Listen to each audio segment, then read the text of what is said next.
Today we're drinking only the best, the 4 best, my 4 favorite cocktails that I have shared here over the last 2+ years. It's well over 2.5 years now that I've been making videos on YouTube. Drink so good, I just need more of you to know about them. I don't know how many cocktails I've made on YouTube. I would guess it's well over 500. I've shared more than 250 videos, and while every video has at least 1 cocktail, some of those videos have up to 10. So I don't really know the total, but today I'm sharing the ones that I just love the most. This was supposed to be a list of 3 cocktails, and I had chiseled those 3 into stone. I knew exactly what I was doing, but then I remembered that I missed one and I couldn't leave any of them off, so we're doing the top 4. The disclaimer I should probably make is that these aren't all cocktails that I make all the time or even that often. Some of them I've only made a couple of times, but they're just memorable. And none of them are more memorable than the first one. This is the one I think about the most, and it's the one that we base the Make and Drink rum barrel on. It's the Arkham Kula and is from Jason Alexander, and let's go ahead and make this one. I think every drink today I'm using the drink mixer, but you can always shake this instead of using the drink mixer. I'm gonna start with 3/4 of an ounce of lime juice, 3/4 of an ounce of orange juice, 1/2 ounce of grapefruit juice, 1/4 ounce of cinnamon syrup, 1/2 ounce of honey syrup, 1/2 ounce of passion fruit syrup, 1.5 ounces of plantation Zaimaka rum, and 1/2 ounce of plantation OFTD.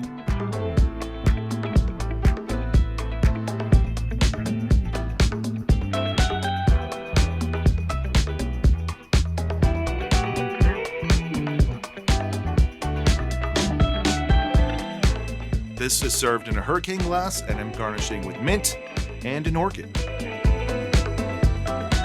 So there you go, the Arkham Kula from Jason Alexander. All right, let's try the Arkham Kula, and I'm not gonna say that I'm more excited for any of these cocktails over the other ones, but this one's been the longest. So I'm kind of wondering if I'm going to love it as much as I remember the first couple times I had it. So let's try it. Cheers. This is fantastic. It's still fantastic. It is juicy. It's like a big, juicy cocktail, but usually when you think of juicy cocktails with orange juice and multiple juices in them, you think of something being too much juice, too much dilution, and it's not. The rum comes through. There's just lots of bright tropical flavors. And when I think about modern tiki, like the modern sort of the last 10, 15 years, like tiki sort of movement, this is the flavor profile that I associate with that. It doesn't taste that similar to historic Don the Beachcomber. It doesn't taste anything like Trader Vic. It's just its own more modern take on those drinks. And it's just so balanced and juicy and rummy. And I enjoy it just as much right now as I did a year or so ago, maybe longer than that when I first had this. So this is everything today's a must make. If you're gonna ask me hey, what cocktail should I make? These are the one. That's why I'm sharing these now. This is one that everyone should make. It's not too difficult to make this. There's nothing advanced. There's nothing crazy going on. You just need a couple syrups, a couple rums, and a couple juices, and it is fantastic. Next on my favorite cocktail list is the Rongorongo, a drink created by Stephen Lyles at Smuggler's Cove.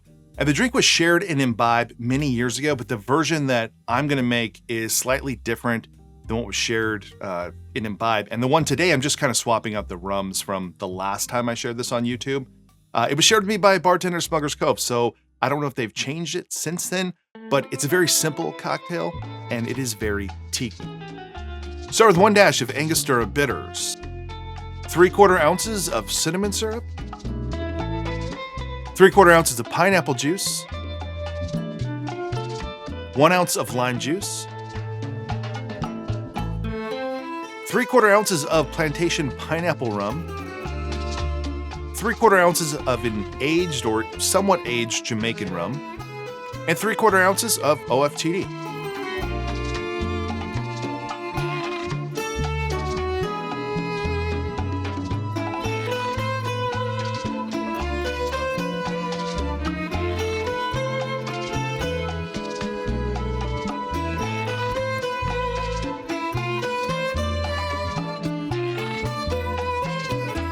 Serving this in a Pilsner glass, garnished with some pineapple fronds and an orchid.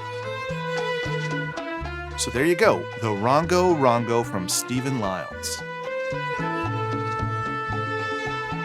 It's another drink that I haven't had in quite a long time, and as I was piecing this list together, I just went with my gut for like what I like, and I realized that this, on paper, seems pretty similar to the Arkham Kula, but we'll see. So the Rongorongo, cheers. Very different than the last one. And now I'm piecing things together, remembering things. Cinnamon and Angostura, even though there's just a little bit of Angostura there. And then pineapple has a nice spice note. I think the fact that we use so much cinnamon syrup, like 3/4 of an ounce, feels like it amps up the spice flavor, even though there's not a lot of Angostura in here. But I make tropical and tiki cocktails, and I think the assumption would be like, oh, I just love pineapple juice. I'm kind of indifferent to it. Like, it's good, it's fine. I don't really like crave pineapple juice. However, when you pair pineapple juice with something like passion fruit or cinnamon, or passion fruit and cinnamon, it just makes this amazing combination of ingredients. And this one feels as cliche as it might be, like this tastes like Smuggler's Cove. It tastes like a drink you would have at Smuggler's Cove. The smell and the aroma of it has that smell and aroma of Smuggler's Cove. And it just has that spice, rum, and then just, you know, the touch of acidity and sweetness to balance it out. The next cocktail is weird and unusual, and sometimes you might think that weird and unusual is bad, but usually it's good. And this one is not just good, it is great. This is the Permanent Holiday Cocktail from Trey Jenkins. Start with 1/2 ounce of lime juice, 1 ounce of grapefruit juice, 1/2 ounce of passion fruit syrup, 1/2 ounce of liquor 43,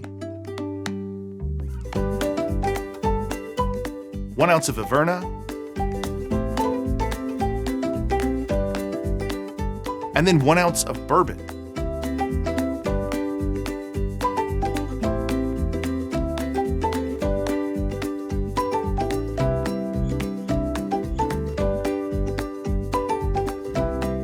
This is a glass I picked up on Amazon. I'll have links to all the glassware I can in the episode description, but Libby makes one as well. I'm gonna garnish this with mint, grapefruit twirl, and finally, a blue umbrella.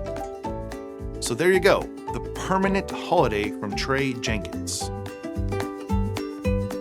All right, so this is the one that was not on my list because I started piecing together this list a long time ago, probably like at least 6 months ago.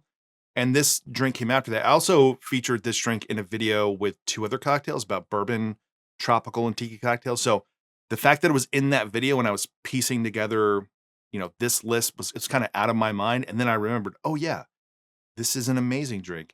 And what's really cool is that just recently, I know a bunch of you have made this. It seems like most people that make this really like this or love this. And Trey Jenkins, the bartender who made this, had shared that this was like, I think, his favorite cocktail that he's made. It is, I mean, I haven't had it right now, but it is, I'm setting my expectation here. It is just like a flavor bomb of unique combinations that somehow work together that you're just not used to. And if you have these ingredients, or even if you don't have them, you should pick them up. But it just makes something that feels like modern tiki as well as the Arkham Kula, but with ingredients that we don't associate with tiki. So before talking about it even more without trying it, let's try it. Cheers. It's one of those drinks that you serve it to someone, they're gonna say, what is in this? It is delicious. So it's not a liquor 43 cocktail. It's not a Verna. It's not bourbon. It's a combination of it's the grapefruit, the bitterness from the grapefruit. It's passion fruit. Get that bright pop of acidity and tropical flavor. It's everything you want from a modern cocktail without being forced to make a bunch of stuff. And it's just taking those staples that a lot of you have, or maybe you should have, or maybe you should get, that are on your bar, and using them in a cocktail. And somehow this combination of ingredients that seems so unusual just works together so well.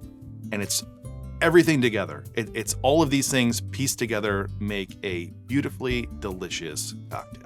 Before we get to the final drink today, I want to share some honorable mentions, and I'll have links to all of these drinks and videos in this episode's description. First, the maiden name from Ivy Mix. It's a coconut milk, cachaça, cinnamon, and passion fruit cocktail. Another one of those like cinnamon ones with passion fruit that works so well. It's just so good. I love cachaça. I don't talk about it or use it enough here, and I need to change that in the future. And speaking of cachaça, Dr. Barca's Fluffy Banana from Dane Barca at Smuggler's Cove. Banana and cachaça is a perfect combo of flavors. I've shared that drink in videos twice now. It's great. Dr. Dane Barca is also a really cool guy. Next up is the Bird of Paradise from Garrett Richard in the Tropical Standard book. It's one of my all-time favorites. I started my cocktail journey back in 2005 legally in 2005, with the first bottle I ever purchased being Bombay Sapphire. So gin has always had this very warm, botanical place in my heart. I love that drink so much. That cream syrup is just like amazing. The Disco Banana from Jeannie Grant. I've only had it that one time. I need to have this more. It's a 10 out of 10. It's a must make. It's a banana daiquiri with cinnamon, pear nubes, and rum fire. I think I'll have to come back to this concept here and do my favorite frozen drinks. That drink came because Kevin Crossman, who's a member of the Make and Drink Mai Tai tier, he requested that I make that one, and it's fabulous. Another honorable mention is the Tiger's Claw, a drink from Eric Castro. Cinnamon, coffee, pineapple, and tequila. It's so good. I guess I just love pineapple. As long as you pair it with, cinnamon or coffee or passion fruit or anything like that. But the last drink and the final drink that I'm going to make and drink for us today is a drink that most of you that have had it seem to absolutely love, which is one that I also love, and it's a Tropical Standard Navy Grog. This one requires some acid-adjusted grapefruit juice and a Grog concentrate, which I've already made here a few times. I'll have links to those videos in the episode's description, and then instructions for you to make this without watching a video in the episode's description as well. Start with 5 drops of a saline solution, 3 dashes of Angostura bitters, 1 ounce of our acid-adjusted grapefruit juice,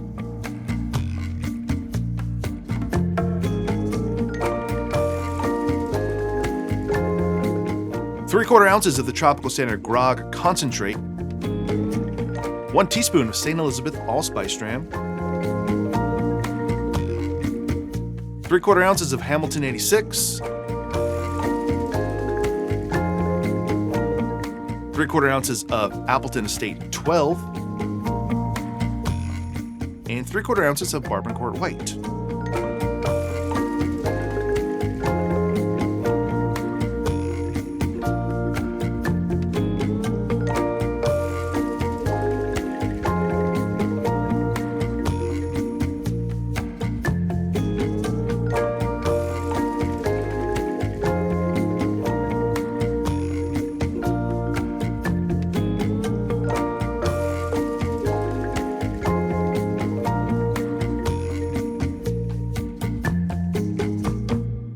Between you and me, the Grog concentrate that I'm using today, it should last you at least a few weeks.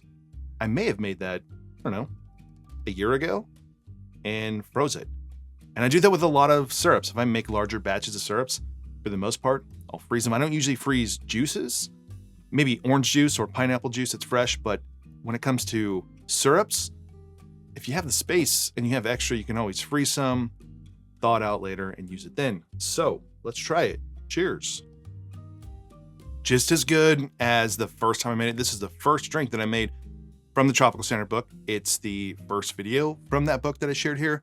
It has the Navy Grog flavors you want, that Trader Vic's Navy Grog, which is rum, grapefruit, and then allspice. So the Coca-Cola Grog concentrate brings some of those allspice flavors as well. We're using a little bit of allspice dram, and then you can taste all the rums here. You might have a hard time. Well, actually, you cannot find the standard Bourbon Court white rum anymore. I've been holding on to it just to use for this drink. The one you can find nowadays is the 110 proof, so it's higher proof. That might even be a little better, I don't know. But in my opinion, if you are trying to find a sub for a Bourbon Court, the unaged rum, I would go with a sort of a lighter cachaça as opposed to a rum agricole, which has even more intense grass flavor. The rum Bourbon Courts are much milder, so a mild cachaça would work better than using rum JM, but this is wonderful. It's delicious. It's fabulous. It's one of my favorite cocktails, and it is the best Navy grog that you are ever going to come across. I promise you, it will be the best one you've ever had. So there you go, folks. My 4 favorite cocktails, the 4 favorite best cocktails, in my opinion, that I have had here on YouTube and shared with all of you. If you have had all 4 of these, let me know in the comments below. If you've had any of them, let me know in the comments below. If you make these and you're someone who's on Instagram, go on Instagram, tag the person or the bar behind them, because I know that the people involved in these cocktails, with the bars or the individual, they like it. They love seeing that we're all out here enjoying their creations. And then if you get the opportunity, go to these bars, go support these bars and the people behind them that make these delicious cocktails, who are willing to share them with all of us. Well, it looks like I have a fun day ahead of me here, finishing the rest of these drinks. And if you put a gun to my head and you made me choose one, I would say pull the trigger. I'm not choosing one. They're all amazing. If you enjoyed this video, that's pretty dark. That's pretty dark. All right, whatever.